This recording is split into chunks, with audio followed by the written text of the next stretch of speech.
RFM matin, il est 7 heures, le journal tout de suite. Ismaïla Kamara, bonjour. Bonjour Babacar Fall.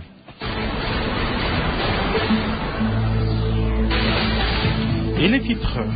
C'est dû à faire de la perturbation de la messe dominicale à l'église de Samine. Les jeunes de cette localité hument à nouveau l'air de la liberté. Ils déclarent n'avoir jamais eu l'intention de troubler la quiétude du lieu de culte.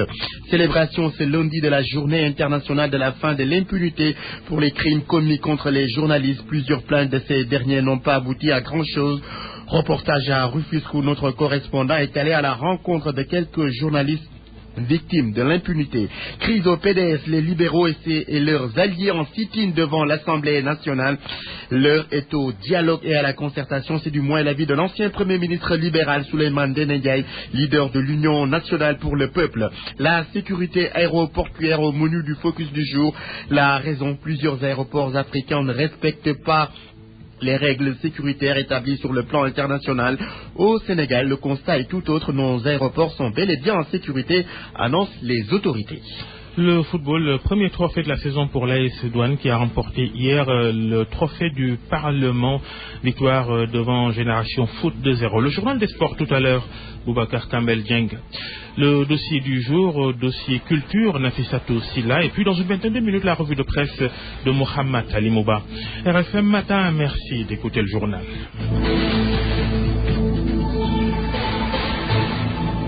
Oui, à la une, l'affaire de la perturbation de la messe dans la paroisse de Samine au sud du Sénégal. C'était vendredi. Avec les développements, les jeunes qui ont été arrêtés par la gendarmerie, libérés. Tension toujours latente dans cette ville de la région de Sédhiou. C'est cela, Babacar. Arrêtés puis libérés. Ces jeunes de Samine soutiennent n'avoir jamais eu l'intention de troubler la messe de vendredi. Par ailleurs, ils disent en vouloir à mort au commandant de brigade de gendarmerie. D'après ces jeunes, ce dernier n'a aucun respect pour leur culture. L'église, elle, invite les uns et les autres au calme. Lamine Ba. Pour le camp des jeunes de Samine qui avaient été interpellés puis libérés, c'est leur culture qui a été bafouée en déshabillant le Kankourang dans les locaux de la gendarmerie. Il a déshabillé le Kankourang, il a atteint en tout cas notre culture. Je manque vraiment de vocabulaire pour expliquer à la face du monde combien de fois nous avons été atteints. Toute la population qui demande le départ aujourd'hui du commandant de brigade. Khalifa Dramé, leur président, précise cependant qu'il n'a jamais été question pour les jeunes de perturber la prière des fidèles catholiques.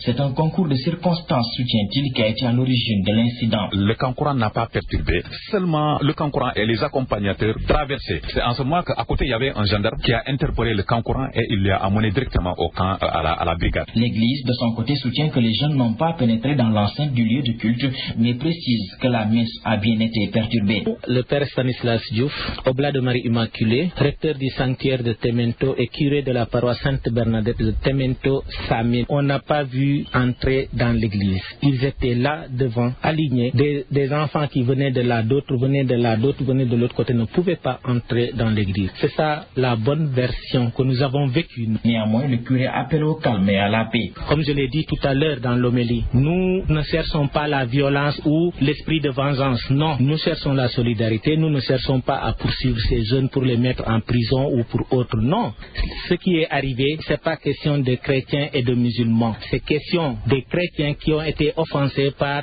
des jeunes qui, soi-disant, suivent leur tradition avec des Kankourang. Le commandant de brigade à qui nous avons tendu le micro n'a pas souhaité se prononcer sur les événements.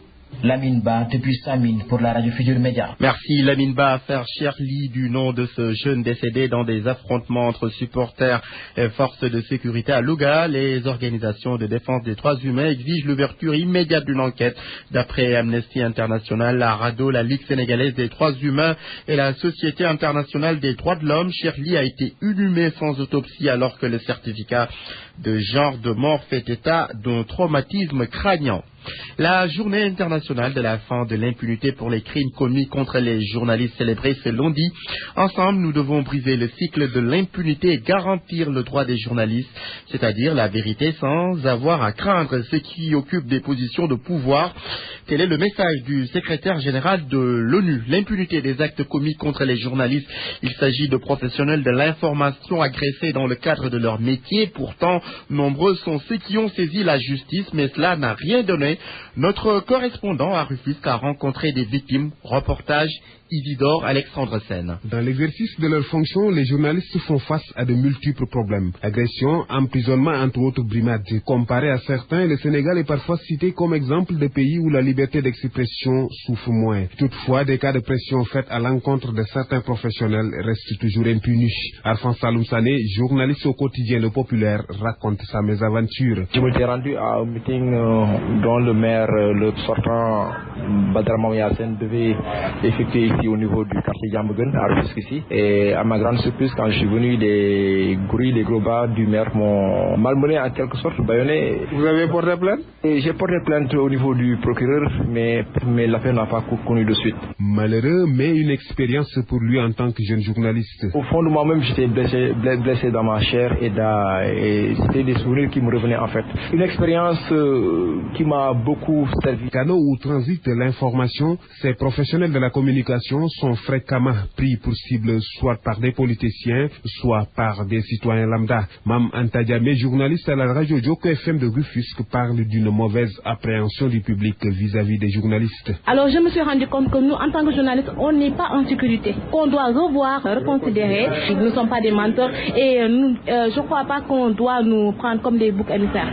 Le dernier rapport de Reporters sans frontières a fait état d'une situation peu reluisante de la presse mondiale concernant la liberté d'expression et de l'impunité de certains actes contre les professionnels de l'information et de la communication. Isidore Alexandre Sen-Rufisque, RFM. Je précise que cette journée internationale de la fin de l'impunité pour les crimes commis contre les journalistes célébrée ce lundi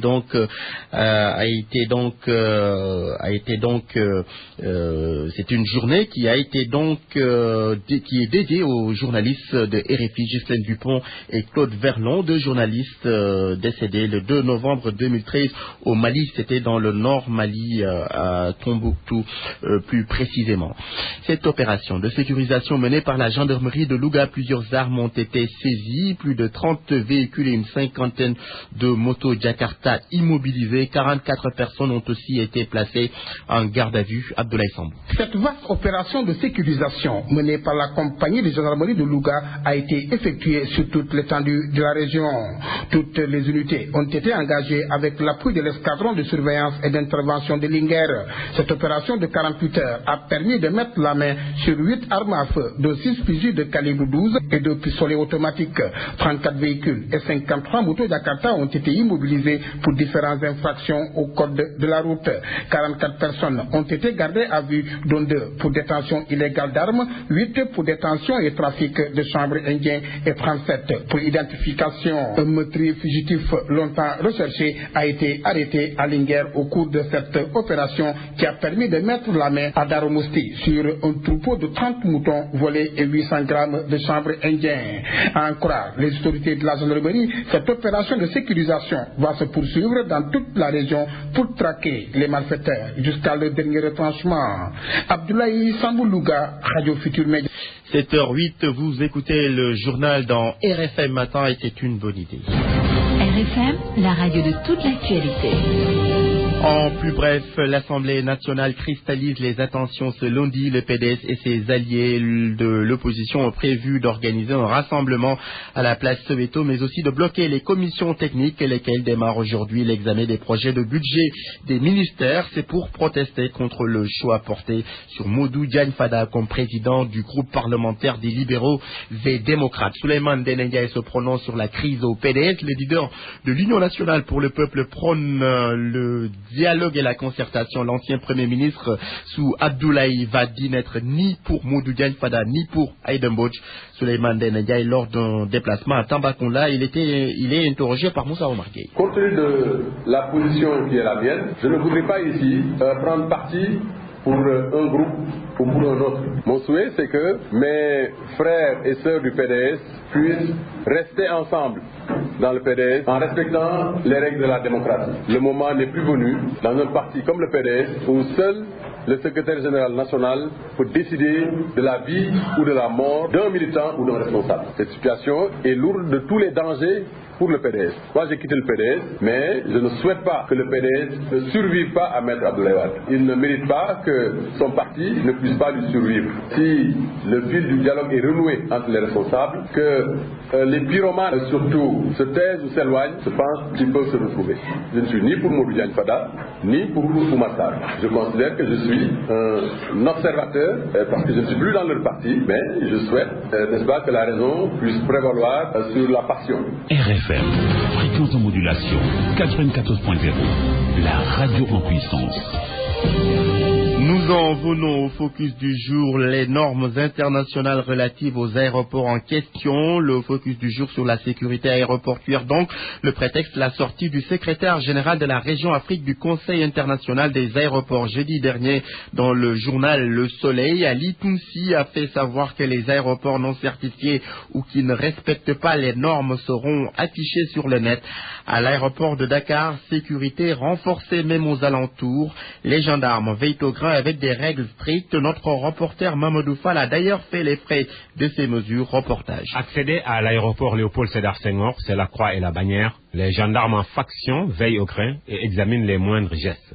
Les voies sont dégagées, les passagers s'empressent d'accéder à l'intérieur afin de faire les formalités. Véhicules bien orientés, et ils n'ont aucun droit de se garer ne serait-ce qu'une minute. Un dispositif sécuritaire bien en place, ce que confirme cette dame sur le point de prendre l'avion. Non, franchement, non, j'ai pas eu de problème.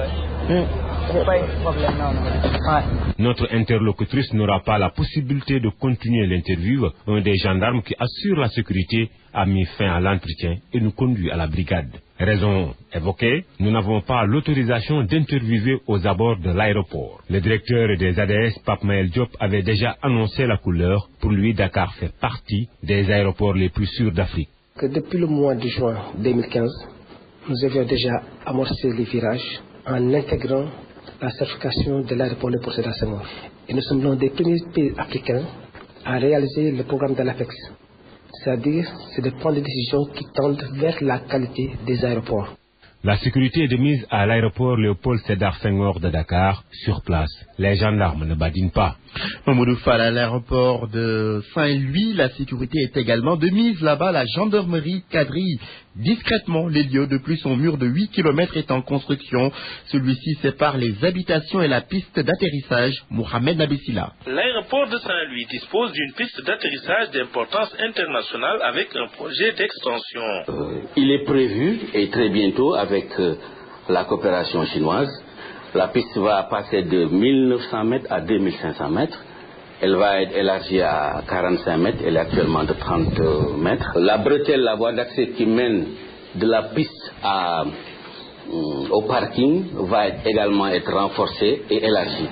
El Walid Diong, commandant de l'aéroport, ajoute que la sécurité est renforcée avec un mur de clôture pour délimiter l'espace et mettre fin à la divagation des animaux. Il y a beaucoup d'éleveurs. Les animaux sont présents dans l'aéroport. On est en train de faire un mur de 8 km linéaires, de 2,50 m de haut, avec un retour défensif de 0,50 m. Et je pense que si on a ça, le problème de la divagation sera résolu. Les habitats à proximité de l'aéroport de Saint-Louis sont à limiter. Saint-Louis a vraiment besoin d'un aéroport. Il faut que les gens respectent les normes d'habitation par rapport à l'aéroport, parce que l'aéroport est là bien avant. À une surveillance. Aujourd'hui, la surveillance est renforcée avec une présence de la gendarmerie en permanence. RFM Saint-Louis. Mohamed Nabissila. Les précisions à présent du directeur général des ADS, l'aéroport de Dakar fait partie des plus sûrs d'Afrique. Le Sénégal ayant très tôt mis en place une équipe de sécurité des pistes, contrairement à d'autres pays. Pape Maël Diop au micro de Joe Maron. Le Sénégal fait partie des premiers pays à mettre en place une équipe de sécurité des pistes. Nous avons une équipe de SMQ, management de la qualité. Nous avons entrepris récemment des mesures pour renforcer les périmètres aéroportuaires. Vous avez vu qu'il y a eu beaucoup de bruit concernant les démolitions, mais c'est pour respecter les engagements pris par l'État du Sénégal, conformément aux accords qui lient le Sénégal à l'OACI. Respecter les normes, c'est entre l'axe de piste et le mur 350 mètres, veiller à ce que les périmètres soient sécurisés, avoir des équipements de qualité pour que demain, en termes de certification, que nous puissions être au nord.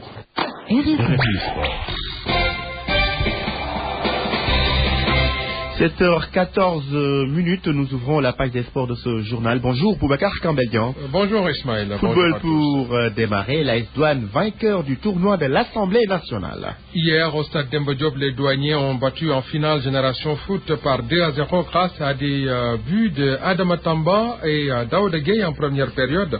Après le doublé Coupe de la Ligue Championnat, l'AS Douane ajoute ainsi un autre trophée national à son palmarès, la satisfaction de son entraîneur Karim Sega Diouf. Nous sommes constamment en concertation, en discussion, en instance avec des joueurs pour une meilleure entente, pour une meilleure cohésion au plan relation affective, sociale, qui fait que maintenant, vous voyez, cette équipe de la Douane, elle fait l'effort d'être très très sérieuse pendant tout le match.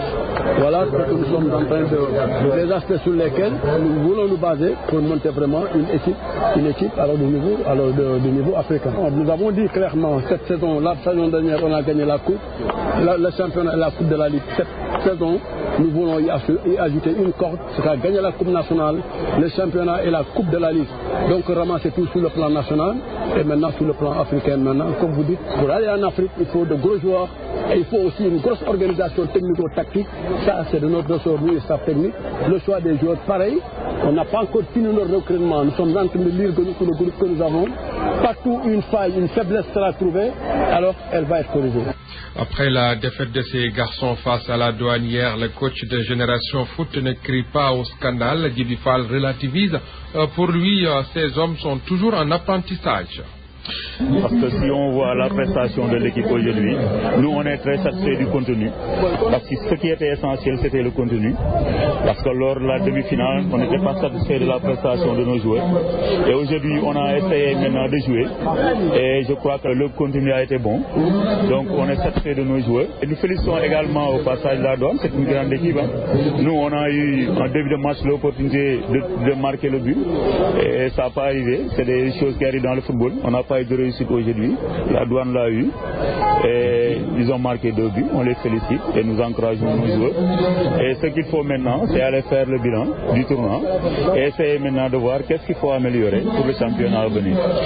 Vainqueur de la Coupe de l'Assemblée nationale 2015, l'AS Douane succède ainsi à l'Olympique de Ngor en match de classement, toujours à Demba Diop hier. Le Ndiambour de Louga, après tir au but, a battu le Casa Sport de Ziguinchor. Le score était de 0 but partout dans le temps réglementaire. La saison de football Ismaïla débute ce mois de novembre-ci au Sénégal. Triplé pour Dembaba en Chine, Boubacar Kambeldian. Hier, l'attaquant international sénégalais a été le principal artisan de la victoire de son club Shanghai Shenhua, 3 buts à 1 lors de la 30e journée du championnat chinois de première division. Coupe du monde de football des cadets au Chili, l'Afrique place 2 de ses représentants dans les carrés d'as. Il s'agit du Mali et du Nigeria. En quart de finale hier, les U17 maliens ont surpris ceux de la Croatie par 1 but à 0, but inscrit en première période. Quant aux Nigérians, ils se sont joués du grand Brésil sur le score de 3 buts à 0. Les 2 autres tickets pour les demi-finales vont être distribués ce soir à l'issue des matchs Équateur-Mexique à 19h, temps universel, et Belgique-Costa Rica à 23h. Les demi-finales jeudi prochain, la finale dimanche. Ismaël, le Nigeria défend son titre de champion du monde de la catégorie. Le point sur les championnats étrangers à présent, Boubacar Kambeldian. En France, Paris, toujours solide leader en attendant son match de demain de Ligue des Champions contre le Real Madrid. 10 points d'avance sur son nouveau dauphin, Lyon, sur Angers relégué à la 3e place et sur Saint-Etienne 4e, Marseille 12e pointe à 17 longueurs du leader parisien. Hier, l'Olympique de Marseille à l'extérieur a dominé Nantes par 1 but à 0 en Angleterre. L'acte 11 de la Première Ligue s'achève ce soir à 20h. Tottenham reçoit Aston Villa d'Idrissa Gana Gueye. Aston Villa et lanterne rouge, et c'est tout pour le sport. Merci Boubacar Kambeldian. Pour moi, RFM, c'est la radio de la réactivité. RFM, partout, tout le temps.